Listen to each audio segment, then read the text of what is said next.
തമാശ വിഭജനത്തിന്റെ യഥാർത്ഥ മുഖം.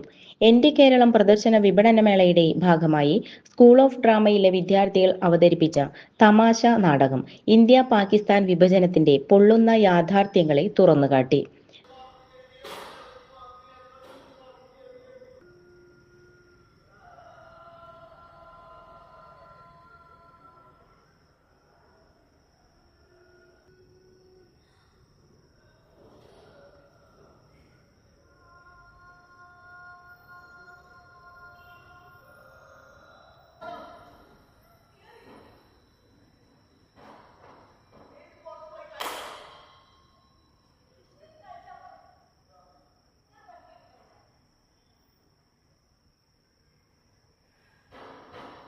ചെറുകഥകളിലൂടെ ശ്രദ്ധേയനായ സാദത്ത് ഹസൻ മൻതോയുടെ 6 ചെറുകഥകളാണ് സ്കൂൾ ഓഫ് ഡ്രാമയിലെ വിദ്യാർത്ഥികൾ തമാശ നാടകത്തിലൂടെ അരങ്ങിലെത്തിച്ചത്.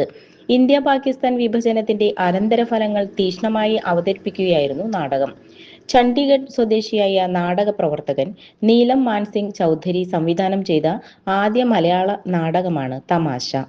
ഇന്ത്യ പാകിസ്ഥാൻ വിഭജന ചരിത്രങ്ങളിൽ പാർശ്വവൽക്കരിക്കപ്പെട്ട ജീവിതങ്ങളുടെ നേർചിത്രമായി നാടകം. അധിനിവേശവും വിഭജനങ്ങളും സാധാരണ ജനങ്ങളിലും കുട്ടികളിലും ഉണ്ടാക്കുന്ന ദുരനുഭവങ്ങളെ അത് തുറന്നുകാട്ടി. സ്കൂൾ ഓഫ് ഡ്രാമയിലെ പൂർവ്വ വിദ്യാർത്ഥികളായ ശരത് സതീഷ്, കല്ലു കല്യാണി, ഗായത്രി പ്രഭ ബാബു, ഷിബിൽ പ്രഭാത് തുടങ്ങിയവർ അരങ്ങിലെത്തിയപ്പോൾ സുബീൻ കെ പ്രകാശക്രമീകരണം നടത്തി. എന്റെ കേരളം പ്രദർശന വിപണനമേളയിലെ കലാ സാംസ്കാരിക പരിപാടികളിലും വേറിട്ട അനുഭവം പകർന്നു തമാശ നാടകം.